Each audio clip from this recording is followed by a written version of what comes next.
Federal House. Federal. House. Federal House. Okay, got it. Recording. All right. We're welcome to the Environment Subcommittee. So Wait, we're not there yet. Hold on one second. we're not there yet. Oh. All right, now we are recording. We are recording. Got it. All right. Welcome to the Environment Subcommittee. So for House Bill 653, the Conservation Finance Act, where we left off was around, we're now on page 32 of this big bill, and where we stopped the discussion last week was on the pay for success, primarily in pay for success. There were questions that subcommittee members brought up. So my question is, have those issues been resolved, or are they still being discussed? Tim sent a message to Vaughn and Sheila, I think. Yeah, Mr. Chair. Yeah, David Ruth. Thank you, Mr. Chair. Vaughn and I are supposed to meet with John after subcommittee. I guess it's going to depend on what time we get out, because I do have another commitment at 7:30. But we've sort of been discussing by email also. He sent us some information. Okay. All right. So it has been both worked out and discussions continue. So both and is the answer to your question. No, they were very helpful and sent us some interesting information via email that I think addressed some of our concerns that we expressed last week, but we still have another meeting on scheduled. So okay. We're making progress. We All right, thought it would be helpful to finish going through the bill and then, discuss the whole thing in context with him. Okay. All right. So what we're going to do then is we're going to skip over the pay for success sections in the bill where we stopped last time, and we're going to finish the rest of the bill so that hopefully, and we'll discuss this at the end of our meeting, the next time we meet, which will be before Wednesday, hopefully we'll be in a position where we can move HB 653. Well, Mr. Chair, if there's more to the pay for success contracts that we haven't gone through, I think that would be helpful for us to understand that if we pick up. I'm not Okay, sure. that's fine. That is fine. All right. So Kristen, yeah, we did. You and I figured out that we did stop on page 32. I can try to share it like I did last time. Actually, Kristen, could I ask you, could you email me the PDF of HB 653 so that I can share it? Sure, I'd have to create a PDF. Or the document. So I didn't email out a bill because it's the bill, but Yeah, copies of amendments. Okay, so if I just go to the legislative website and looked up. and bring up the bill that way, and you could share your screen. Okay. Yeah. Because we have the amendments that were sent out are in an amendment form. They're not in a reprint form. Okay. Does that work okay? Yeah, sure. All right. I mean, I could try to share my screen too. We're not as labor intensive as it was last time. That's all right. I mean, since you're reviewing it, I don't mind scrolling through it. All right, is it up on the screen? Everyone's Yes. Yep. All right, so let me go to 32.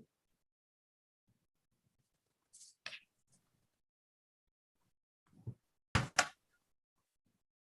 see, 31, 32. So this is where we left off last time. So I guess we're talking about trust fund applications. That's right. And pay for success. So I guess this is where we started discussing pay for success. Okay, so Kristen, let me know if I should continue scrolling. So I can't recall. I know we stopped on page 32, but page 33 also relates to the 2010 trust fund, which is being amended to allow,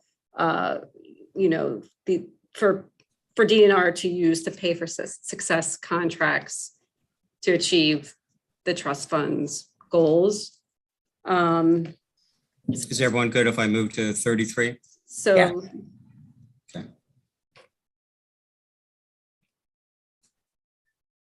Subcommittee. So that just continues the list of, Through. We finished up. Yeah. I'm gonna walk up. um, All right.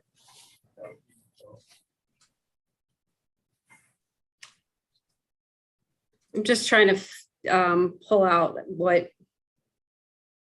if there's any other pieces to mention. Yeah, maybe I just want to bring everyone's attention to line 13, where it says payment under a pay for success contract may be made only after an evaluator, et cetera, there. So that's some language on pay for success. Sorry, Kristen. Right. And some of these terms are defined, like an evaluator is a defined term back on page 27. Right. Um, Okay. All right. If I move on next page, or let's see, go down to the bottom of this page here.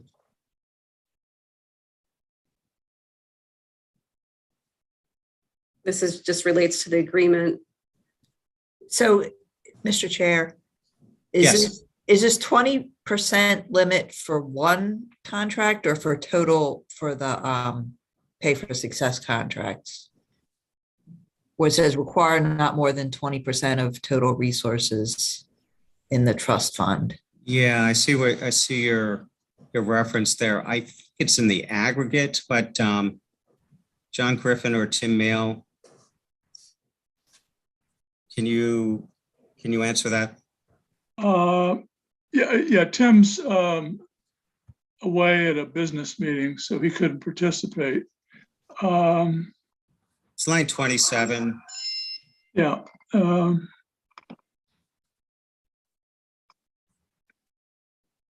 I think this only applies to new subsection 5. Right. But that's a limitation on it. It's not an overall limitation on the authorize section on pay for success contracts generally, or this is just applying to multi-state, or excuse me, multi-year agreements. But if I'm understanding this right, I think this is saying one agreement could use up to 20% of the trust fund. That seems like a lot for one multi. Well, but these are multi-year agreements, so I think, that's why we thought a larger percentage cap as opposed to a smaller one made sense. Okay. Okay. You okay, Delegate Ruth?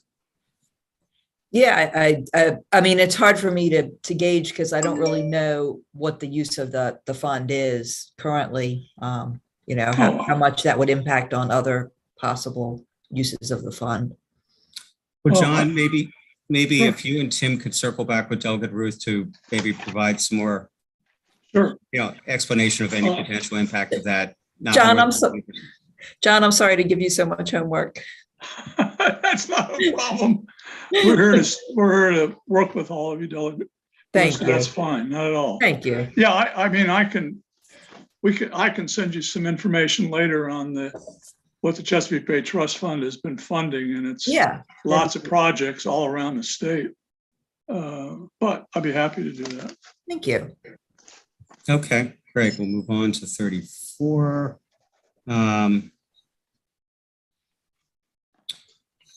Let's see, I guess line 18, pay for success contracts is included there. Just, I guess this is sort of reporting. Is that right, Kristen? This is just adding to the reporting requirements for grants, adding pay for success contracts to the reporting requirements. Is that right? Right. Okay. Any questions about that? And then, okay, almost. You could probably keep scrolling. That looks like just some cleanup. Yeah, okay. Started line 20. And that's a requirement for the BASTAT program scientific advisory panel.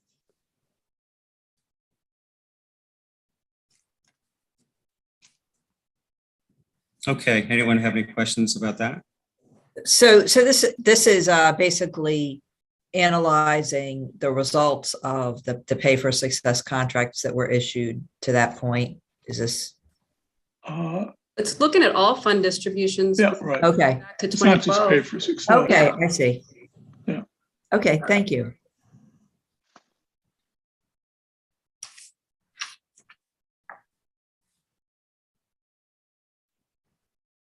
So I guess top of page 36 is allowing up to 2% to be reserved for the purpose of meeting additional project needs, including, I guess, the items in, from line 8 through 14. So I guess just giving a little bit of flexibility to hold back some funds up to 2% for those purposes. Right. Okay. Any questions about that? Top of page 36?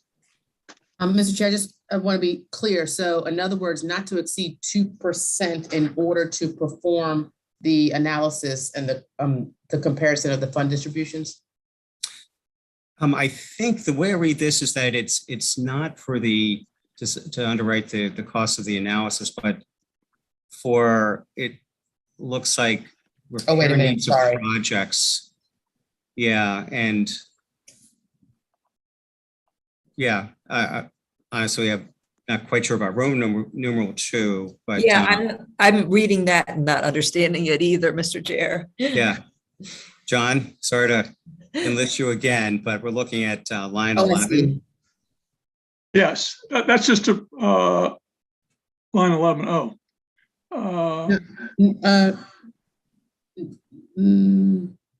It's I guess almost like, that's, Line Go ahead. 4 to 11, I guess. yeah, no, right. So Roman 2 there is recognizing the authority if a pay for success contract or other grant exceeds the success metrics, in other words, reduces more pounds of nitrogen and phosphorus and sediment, there is an ability with the 2% cap to adjust and recognize that excess. So, that's what that's there for.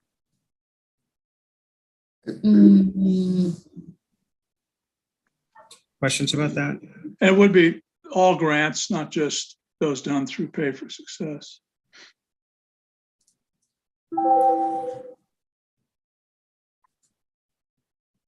Are we okay with that, or? I guess I'm just trying to clarify that we're holding up to 2% in order to exceed expectations. I'm just a little. Sure. It's actually for 2 reasons. The first one is recognizing the growing climate impacts. The first one is to be able to, address those after a project has been completed if it needs repair. Got it. That's the first one. And then the second one is what I mentioned earlier.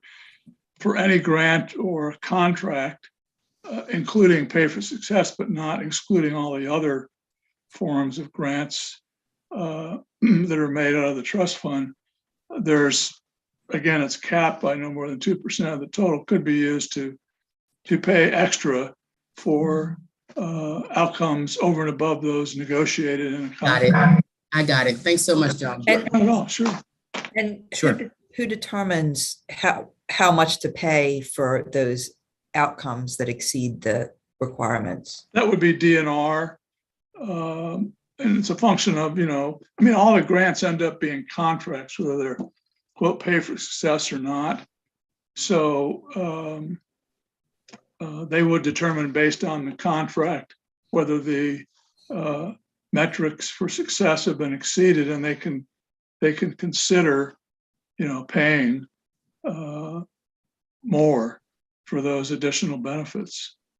And are there rails to, ensure that that's a reasonable, I mean, I don't know how to, I'm not that I'm saying DNR would be unreasonable, but that it's not just somebody's opinion of, hey, I think this is, do you know what I'm trying to ask? Yes, yeah. I mean, I think the body of work that's ensued since the trust fund was originally authorized by the General Assembly would provide the guide. I mean, their DNR collects lots of data on all of this, and where they've done pay for success grants and contracts under the trust fund, they have a lot of metrics and data on metrics that they keep. So I mean, you could put in there, I guess, a requirement that DNR would have to, by regulation, establish the parameters for doing Roman numeral II. But that was for the contract. If that, I mean, we didn't put all those in there, but we'd be happy to work with you on an amendment to do that if you like. Okay, thank you. Sure. Okay, very good.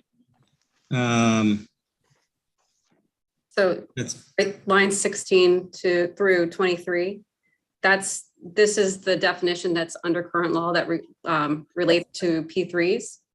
So this definition is changed to say that a public infrastructure asset includes blue infrastructure and green infrastructure. And so that's where the P3 discussion comes from, this portion of the bill. It's amending a definition, thus making those types of projects eligible for to use those assets. so you're saying they're eligible for work in those categories of assets would be eligible for a P3. That's Is that correct. right? Okay. But is this the part that's only for transportation? Yes. Blue and green infrastructure. This is the only section of this entire bill that deals with P3s. Thank you. And just to confirm it is just as I'm going a little bit ahead here. But is it just for transportation? Just DOT projects? transportation. Okay. That's something that MDOT asked for because they have to grapple with these sorts of issues, and they thought it made sense to have the authority to fund as part of the P3 green and blue infrastructure, which in and of themselves, of course, don't generate a lot of revenue. Thank you. I just wanted to clarify because I remembered from the hearing, somebody said it was only. Yeah, it was transportation. confusing, right? Got confused. Yeah. Sure. Here's another definition of pay for success.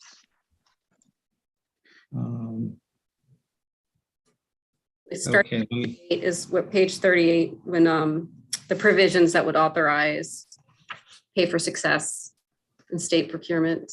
So I mean, page 38, yeah.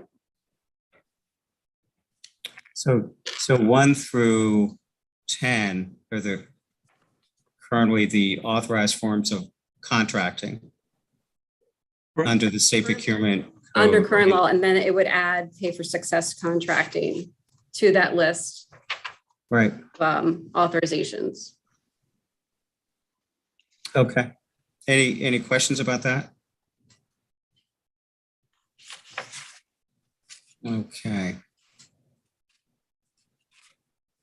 Now remind me, Kristen, is this still this is in the same article? Is that right?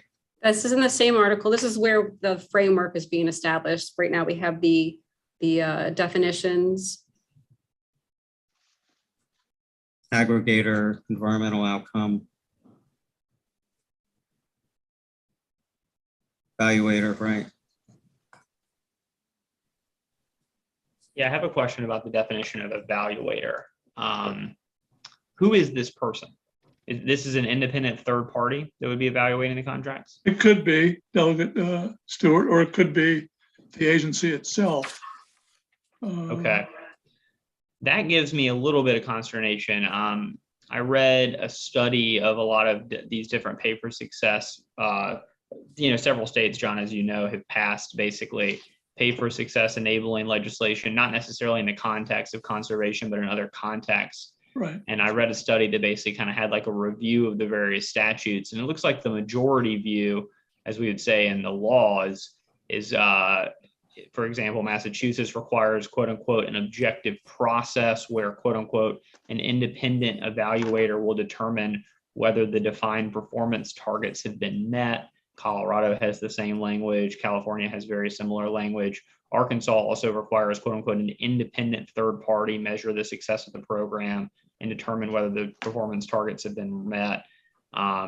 Oklahoma is in the minority, and Texas are in the minority in that they allow either government bodies or service providers to serve in the evaluator role. But at least this study, for what it's worth, says that that can be really problematic because those entities, either the government body or the service provider, would have an incentive or disincentive to show the programs have been successful and making an objective determination.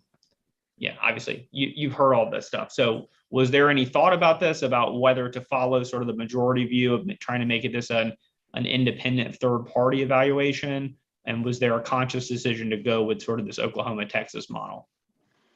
I think as we were drafting this, I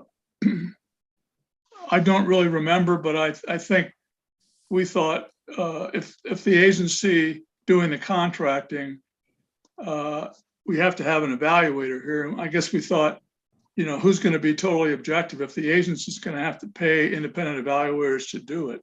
You know what I'm trying to say? Yeah, I mean, certainly it's an extra expense, right? But you'd worry that either for political reasons, well, we want to show that this was a successful outcome, or Right. maybe for spendthrift reasons. Oh, we want to be really, really, we want to Sure. scrutinize this really hard, and because maybe we don't have to pay. It seems Sure. like maybe an agency would have a little bit more skin in the game than an outside evaluator. I Good mean, point. I mean, at least my personal opinion, obviously, I don't know nearly enough as much about this as you, but it seems like even though it would be more costly, it might be, cost that's worth, it's worth. Right, sure. Yeah, okay. So my understanding is that you like to amend evaluator definition to use the phrase of independent third party. Yeah, unless there's some other downside that I'm missing, I think that would be fair. Can I ask a quick question, a Sure. follow-up? But it says the aggregator is the person that provides or contracts for environmental outcomes or provides or raises capital to finance delivery of environmental outcomes, but the evaluator is a person other than an aggregator. So to me, it's somewhat interpreted that it is an independent individual and would not be the same folks that make the contracts. Well, good point. I think, Maybe, I mean, I'm happy to be Yeah. wrong. I'm maybe interpreting it wrong. Yeah, who is the aggregator here? well, you want to scroll back up to that definition? Thank you.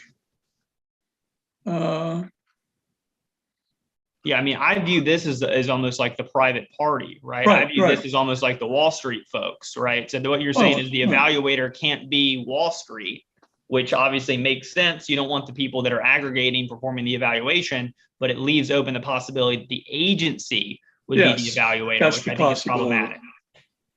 Okay, I mean, I certainly understand that.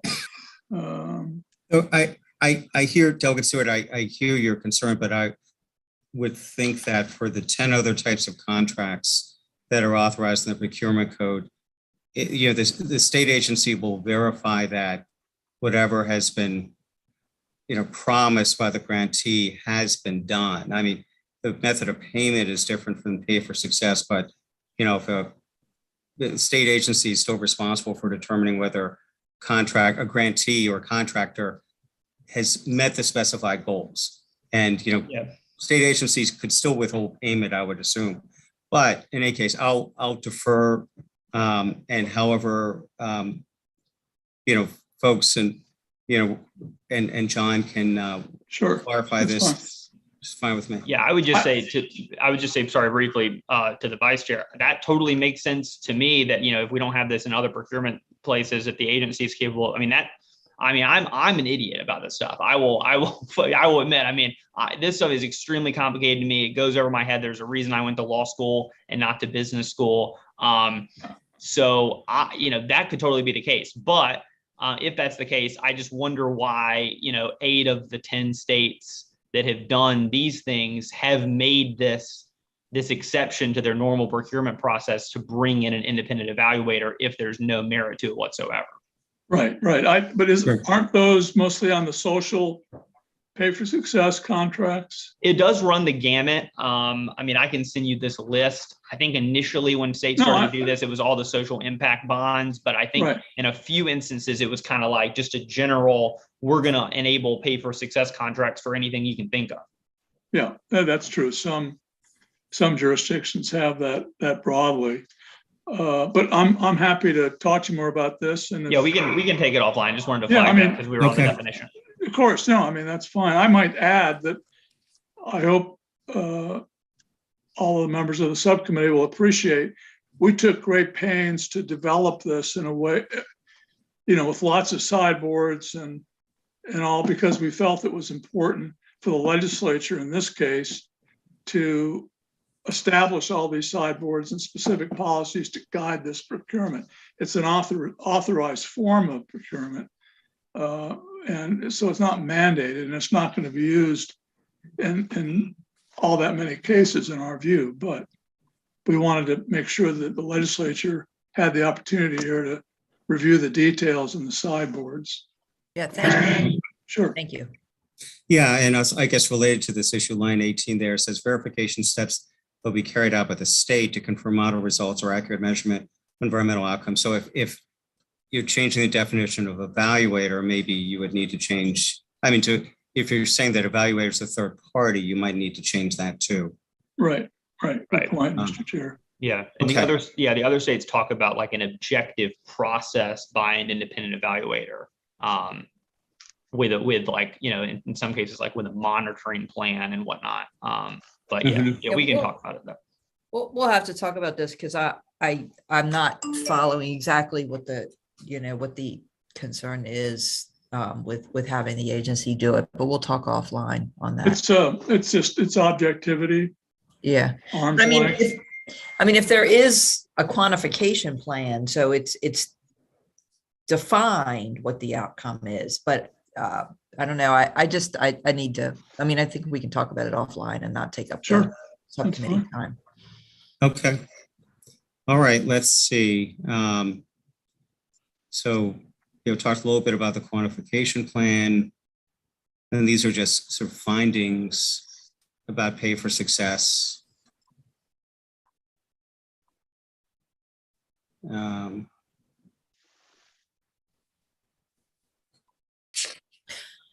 So hang on, Sure. Mr. Chair, can you scroll back up again? So just to the beginning of that, yeah, right there. So I actually have a little bit of concerns about this, and I understand these are just like general statements and they don't have any legislative impact. But this is a new thing that is really untested in the state, and I think it's a great idea. I come from a IT background, so the idea of having a quantifiable, measurable plan, I think it sounds great, but it hasn't really been tested in the state, and so I'm not sure we should be making these sweeping statements like it's in the best interest of the state, because we don't really know. And if you go back like a few pages, you don't have to actually scroll back, but a few pages back, we had where we were looking at, the contracts in 2020 up through 2023, the different types, and evaluating the effectiveness. And, I think we're kind of putting the cart before the horse if we say it's in the best interest of the state when we haven't done that evaluation yet. But I also think it's one of those things that we use in committee often when we're talking about our own bills for doing things in the state, because other states have already done it and have been successful in doing it. So I don't feel like we're doing something so so new, like we're the first. I think we're, so I feel like I feel comfortable because it's the government not assuming the risk, and it's them taking on the risk because they have a vested interest to do not only the work contracted, but go above and beyond, because if they don't essentially get paid. So I don't feel like we're doing anything nuanced. I think we're doing that which other folks have done. We're just now doing it in Maryland. So I personally don't feel uncomfortable about that, but I respect, and certainly I get your concern that you feel like we're giving over too much. Yeah. Sheila? Yeah, no, I'm sorry. I'm just trying to think about what you said. And maybe it's because I don't really know enough about the results of what's been done in other states. And I know Understood. there's been social impact bonds like Vaughn has talked about, but I didn't know if these specific types of pay for success contracts have been used in other states. There's Keep in mind been, too, we have it under the Clean Water Commerce Act that was authorized. So here in Maryland, Right. PFS is authorized under that account. I would just, I'm finishing an email to, I may mispronounce her name and I apologize. Delegate Teresa. Is that? Teresa, yes. Yeah, Teresa, who'd asked at the hearing for some examples of pay for success. I think Tim Mail, Delegate Stewart, had sent you some updated version of what he sent you last year on these, but there's been some limited use of it. First of all, the Chesapeake Bay Trust Fund, as part of their competitive grant program every year, has encouraged parties to come in with pay for success contracts or proposals because they like the idea of not just funding a project, but purchasing successful outcomes. So they've done some of them with land trust and private restoration companies.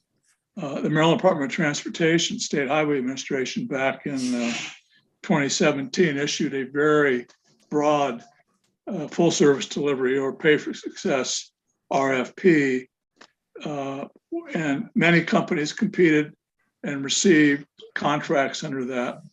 So that's another one. And then lastly, this is to our knowledge, the only other place in Maryland where this has been done is Anne Arundel County government. And they started several years ago to take some of their capital budgets for stormwater retrofits under their MS4 permit issued by MDE and devote it to pay for success contracts. In all those cases, the bottom line cost per pound or cost per acre, whatever the unit of measurement is, have been very, very competitive. But have there been then looking back and doing an evaluation of how well that worked, how effective it was, whether there was any unintended consequences? Yeah, I mean, to our knowledge, at least in Maryland, they've all worked out very well. Hey, I'm going to ask if Delegate Ruth and John, you can continue this conversation offline. And Delegate Ruth, I hear you. If you don't feel comfortable with that language, then certainly feel free to, when we maybe at the next meeting when we take up the full bill, consider possible amendments. Okay. Include something with that. Sure. Thank you. I'm sorry to have so many questions. That's okay. No, it's perfectly fine. So then I just want to, section C, unit may enter into a pay for success contract only if the procurement officer determines that, this is, important language. And then D is the agency's procurements under which it could apply to. So any questions about this language? Mr. Chair, members, if I might, there was an amendment that Maryland Environmental Service offered to this, which was adopted by the Budget and Tax Committee. It's a technical amendment, really, because, they have independent procurement authority under their statutes. So they wrote something that under their procurement authority would authorize them to do this kind of contract. So I don't know I can get that to you. The amendment's been handed out. It was thank you. yeah, Delegate Love included that in her amendments. And like John said, it's just updating Right, that's right. the MES statute to ensure that they can, because this part of the procurement law they're actually exempt from. So it just had to update the MES statute to ensure that they could, use this pay for success contracting being established in the bill. Yes, thank you. I might add, Tim Mail got out of his meeting and just joined this discussion, just to let you know that. Hi, Tim. Okay, can we move on? Any questions about this language in C or D? Okay. Yeah, so number 2, subsection does apply to the purchase of nitrogen load reductions under funds from the Clean Water Commerce account. And I guess, John, that gets to what or maybe Kristen, you said that how the Clean Water Commerce Act authorized pay for success. So generally Yes. So this language is just to make clear that the procedure set out in the Clean Water Commerce Act applies and not this rubric here. Is that right? That's correct. And this was amended. This amendment came last year in EHE because they just dealt with the rewrite of the Clean Water Commerce Act. I might add that the provision in the Clean Water Commerce Act, as amended last year, talks about pay for performance. And there's no large section that elaborates on how it's supposed to be done, and which was what we thought the legislation would want, again, not to be redundant in this case, to see a fully blown set of policies and sideboards for this. Okay. Does that answer your question? Yeah, I'm good. Does anyone have a question about subsection 2 there? Okay, so let's go to 3. John,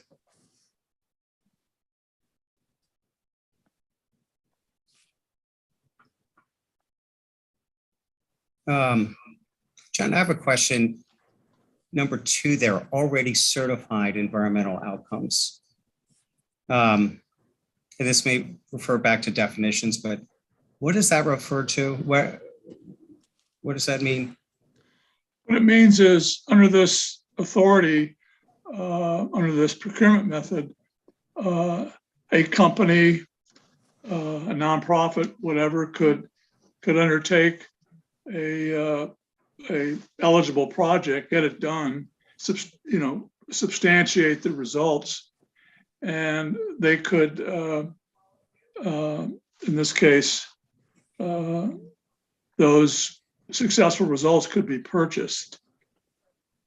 This is partly in response to the private restoration companies and investors telling us that, if something like this were to pass with the right signals, they may go ahead and start doing larger scale projects even before they've contracted for the funding. And then if they're found to be acceptable by the agency, then they could purchase the outcomes already certified. Tim, do you want to add to that? I don't know if he's... Thank you. Yeah, and apologies for bad lighting where I'm sitting.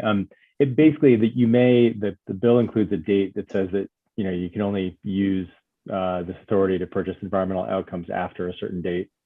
But what you may have is projects, for example, under number 1 here, that get initiated, but those projects deliver maybe more environmental outcomes than expected, or it makes sense to just, from an efficiency perspective, do projects on a larger scale. So you have essentially a surplus of environmental outcomes that come from projects that got started, the year earlier or something. Okay, In here, what's that? Tim had mentioned that there were dates in this section. Let me just try to track those down, and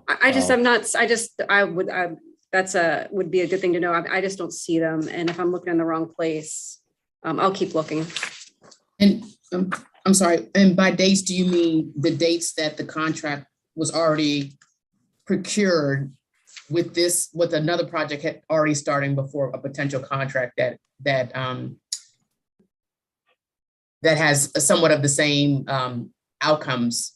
I mean, that's how I see it. I see it as I've started a project. It's going to have potentially more success than a project that's already done. I can then have this, I can use the outcomes from there rather than have a duplication of projects per se. I mean, essentially just cuts down on the duplication of a project. Correct. Okay. Okay. So then Roman numeral 2 at the bottom of page 40. So other state and local entities can participate in pay for success contract in accordance with an intergovernmental cooperative purchasing agreement. Okay. Any questions about that? And then specifics about what has to be in the pay for success contract.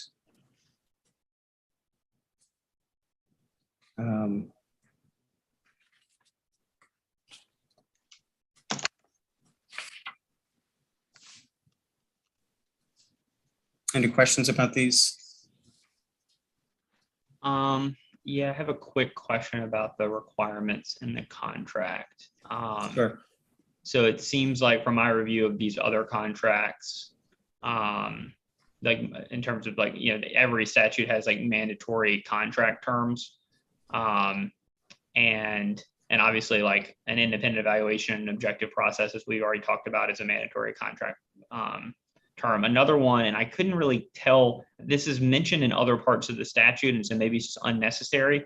Would it be bad to include a requirement that the program, if successful, results in overall savings to the state? I know that other states do that, and they're in this section here, but I know that it's mentioned in other parts of the bill. So I'm just right. I just went back to page 40. Yeah, exactly.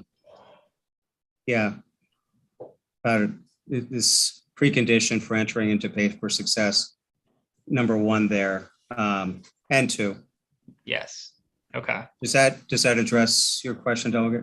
I think so. Yeah, I think it's just a matter. I don't think that there's a huge difference. We're basically saying that before you enter into the contract, you have to have someone with the agency determine essentially that that's going to happen. Whereas I guess these other states are basically making it like a part of the contract, but I don't personally see a big difference between those two. So that satisfies me. Okay, great. Let's see. Okay, I think we were here. We good with what's on the screen, and there are more items for the contract below, terms addressing.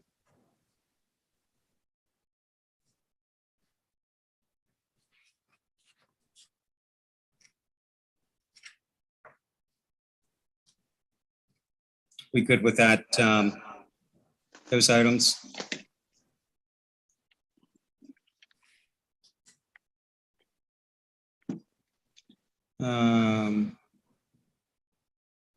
Okay. So that's, I guess the rest of the provisions for what has to be in a pay for success contract. Any questions about those?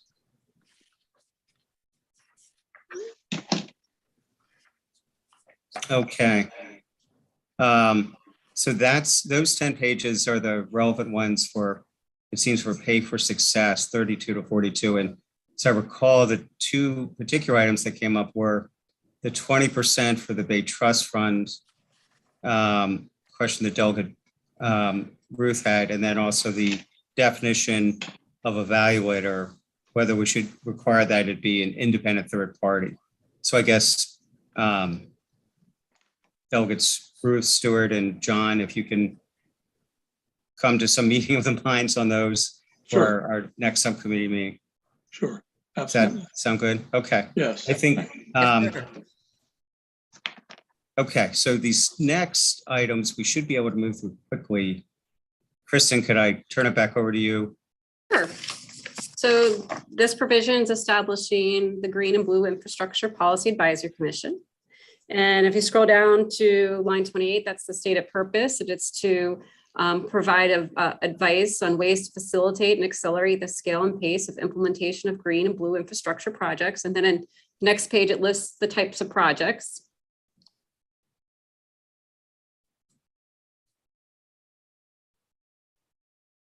And then we get into the membership.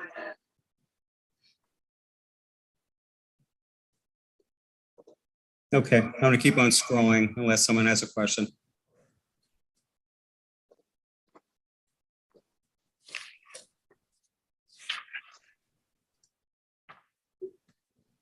And then when on page 45 is the reporting requirement. Well, actually, it starts at the bottom of page 44, that the commission is charged with studying and making recommendations regarding items 1 through 8.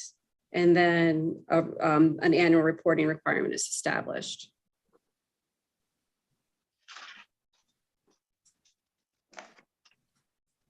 Okay. We good with all that? Okay. And then there's the task force on state and local government accounting for natural capital. And that's just about like the funding part of it, right? The Of the accounting accounting practices. part, the accounting, that's what I meant, the money stuff. Yeah. Yeah, funny. And honestly, I forget exactly what that means. So Tim and John, could you Sure. remind us about what is I think if local you go to government page- accounting for natural capital? And Sure. not to cut off the conversation, but I think if you scroll to page 47, you could leave that up there. That's where the charge of the task force is. So it's to more of the meat of the task force. Okay. It doesn't necessarily, answer what you're asking, but Yeah, it's a little Tim bit. and John, can you enlighten us a little bit? Yes, actually, in the 3 years we've been working with stakeholders on this bill, one of the stakeholders involved was the University of Maryland Environmental Finance Center. One of their PhD economists have been doing a fair amount of work in this area and suggested that we pursue this, and this is what we came up with. But there's GASB is the Government Accounting Board for state and local governments, and they issued a while ago GASB 62, part of which dealt with an attempt to establish accounting standards to be able to value and account for natural capital assets. And so we were excited because we thought that had a lot of potential, because a lot of this bill deals with, natural capital, blue, green infrastructure, et cetera. And so in working with her, we realized that not too many, it was originally set up focusing on water utilities, but now it's been broadened, and it's being picked up around the world now, interestingly. But anyway, to our knowledge, at least in Maryland, there are not a lot of local governments or utilities that have pursued this. And we thought it would be good to form a task force to educate ourselves, to promote it and develop some of the standards that others may want to use in state government and local government and with water utilities, for example. So that's kind of the essence of it. Tim, did you want to add anything? No, John, I think you covered it well. So this is just to make recommendations to state and local governments to Right. In Maryland. the bill, take advantage of the standards, the accounting standards to help with financing of projects. Yeah, I mean, we think it has a lot of potential. And it's very interesting if you think about it, but so. Okay. All right. Any questions about that? Rest is just about charges or responsibilities of the task force.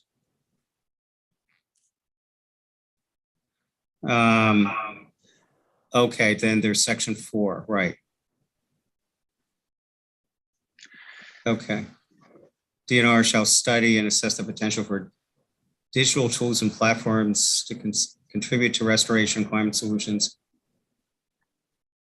Okay, so it's just a requirement to study and assess. And report. Right. If you look down, oh, excuse me. Go ahead.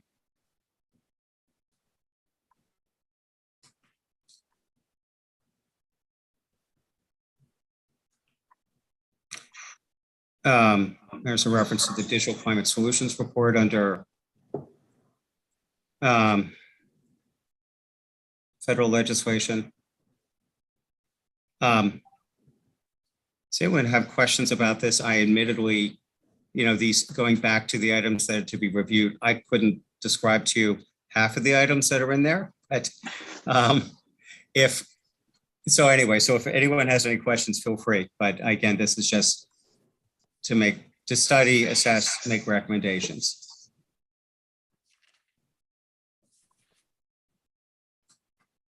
Are we all okay? All right.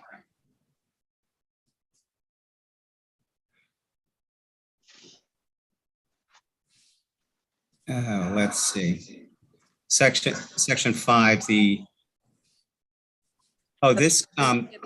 ahead, Kristen. Yeah, there's termination provisions for I think that the commission and the task force. And so I think the commission is 3 years. It terminates June 30th, 2025. And then the task force would terminate June 30th, 2024. Right. So that's just meant to, that's just the effective date provision. Yeah. Right. Okay. We're done with review of the bill. Congratulations. Yes. Thank you very much for your patience. Thank you, John. Well, yeah, and thank you to subcommittee members for all the good questions. And I realize there's still a few issues to be resolved. So including, the broader issue about remaining questions about pay for success. So it's 7:15, and I know some folks have to drop off before 7:30. Mr. Chair, Yes. are there any of these items we can get through quickly that we could get off our plate?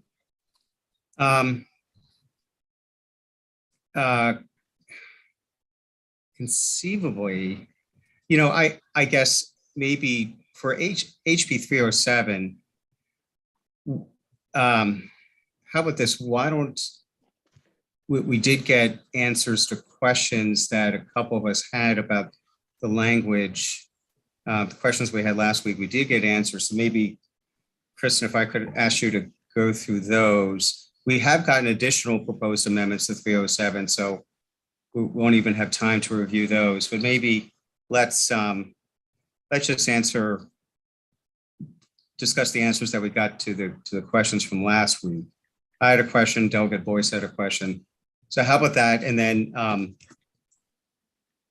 but before we do that, let's set our next meeting.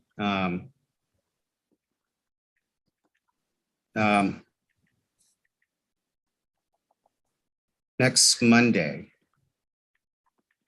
We have floor session at 6. What if we did a subcommittee meeting at 4?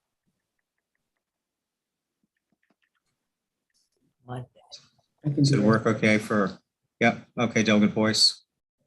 Anyone for whom that does not work? I can do that. Okay, great. And could I ask that on the CFA, any amendments that anyone wants to propose, please get to subcommittee in advance of that so that we can take them up and hopefully, vote out even with an amended form, the CFA. Mhm. Okay, so with that, Kristen, could you just, at least in the next, until 7:25, review, the updates we got about HB 307? Do you want me to bring up the email from the product steward? Sure. And Okay. let me stop sharing. Okay, and so then this email was forwarded earlier today. I think it was in my email this morning, sent at 11:44. And there are a couple items that they address. So the first relates to municipal reimbursements. And Mr. Chair, do you just want me just to read their response? Can you share it? Because So I let know me it was, Yeah, let me. okay.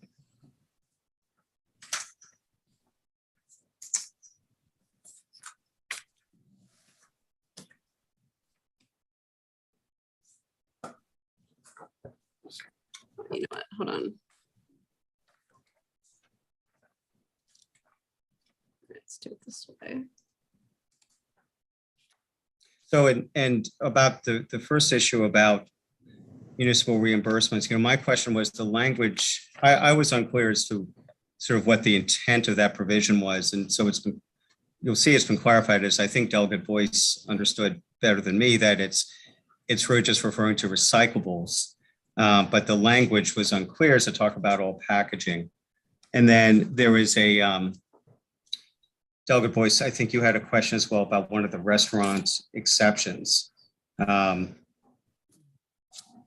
So. Yeah, hold on. I'm sorry. It disappeared on me. Let me close out something and try to bring that back up. Go back to my notes. Pop it all on your screen. What's that? So I try to bring it up. Let's see. I don't know why. Let's try one more time.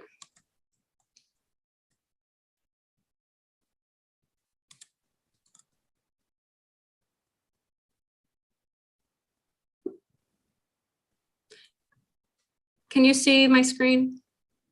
Mhm. Yes. Now I got it. So this clarifies that the reimbursements are for costs related to processing covered materials in the recycling stream. So, and then if there's some non-recyclable items are in the recycling stream, the cost of disposing of those is covered. But what's not covered is the cost of, my question was sort of the packaging that's, it's that packaging materials. I guess the answer is no, that's not covered. So particular language that I had a question about, they're saying maybe it should come out, the process for providing reimbursement for multiple brands of packaging materials. Okay. Any questions about that? Yeah. And then the second item was about food service packaging and serviceware producers. That's right. That's right.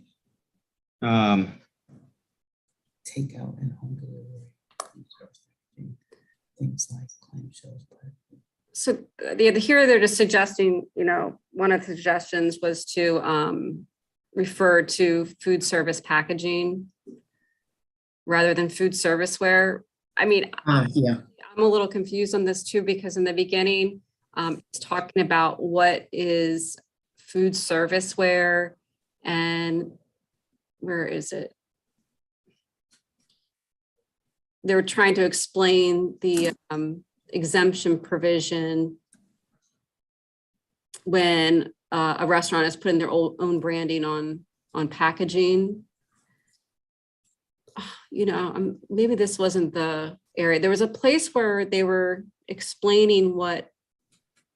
Okay, actually, it was so on page 7, the bill covers takeout, home delivery, food service packaging, and then they further expand on that. Things like clamshells, plastic cutlery, straws. I guess for me, like the way this bill is defining packaging, I'm not sure. Like the clamshell makes sense. That's a container.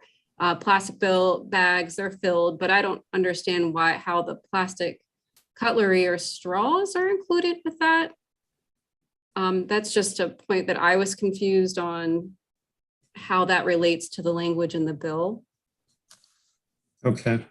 Um, And I think But the broader point that they were making is, there was this reference to serviceware, and maybe, that for consistency, it should relate to food service packaging. I think that was just, I didn't understand the difference in terminology. And so I think the point here is that some of this language that's being taken from different laws, and this one, this amendment was offered and modeled after something in Oregon's law. And so, yeah, it's not necessarily written the same way this bill is. And one option could be is just to reference that as food service packaging, so that these businesses that are, putting their own branding on packaging rather than referencing serviceware. Okay, we've got, I think, a couple minutes left. Andy Hackman said he might be able to clarify. So why don't you give it a shot, Andy? Yeah, committee members, Andy Hackman on behalf of Mayor Penn. Thanks for the opportunity. I'll try to be quick on this. We did have a pretty in-depth discussion yesterday with the Food Service Packaging Institute, trying to get the clarity on this. And some of the EPR programs in Canada, there is a difference between food service packaging and food service ware. So the cutlery and straws, the way Canada approaches this issue is focusing on food service packaging versus some confusion that comes in around straws and cutlery, because those are not actual packaging items and they're not filled at the place of sale. So that has been a line that's been drawn in Canada, and we think could be reflected here with some cleanup to the definition perhaps. But it is something that has taken a great deal of effort to sort of understand where Canada draws the line and respect the committee's desire to get specificity there. I'm sorry, Andy, what was the last thing you said? You respect the committee's desire to get to specificity. So it doesn't include cutlery and straws. And that was our read of the language, is it wouldn't include cutlery and straws. The cleanest way would be to just move it towards food service packaging. Understood. Okay. And again, Andy, to the point is that they don't package it, they buy it packaged. Correct. Yes. Okay. All right. That's helpful. Was this on page 7 of the bill, or because I'm looking at another reprint and I don't know what page this was on again? This, I think, believe on page 7 in the reprint. It's still 7? So, right. So packaging materials, I see. Right. And sometimes with reprints, it gets a little confusing. The bill numbers are always going to match the page of the bill is introduced, but some pages might end up being unnumbered because they're following new text, and that's what the confusion is. But yeah, so this one,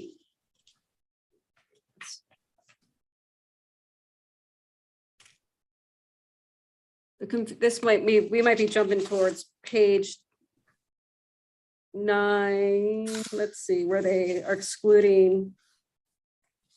Wait. Hold on. I feel like I'm skipping over it, but there is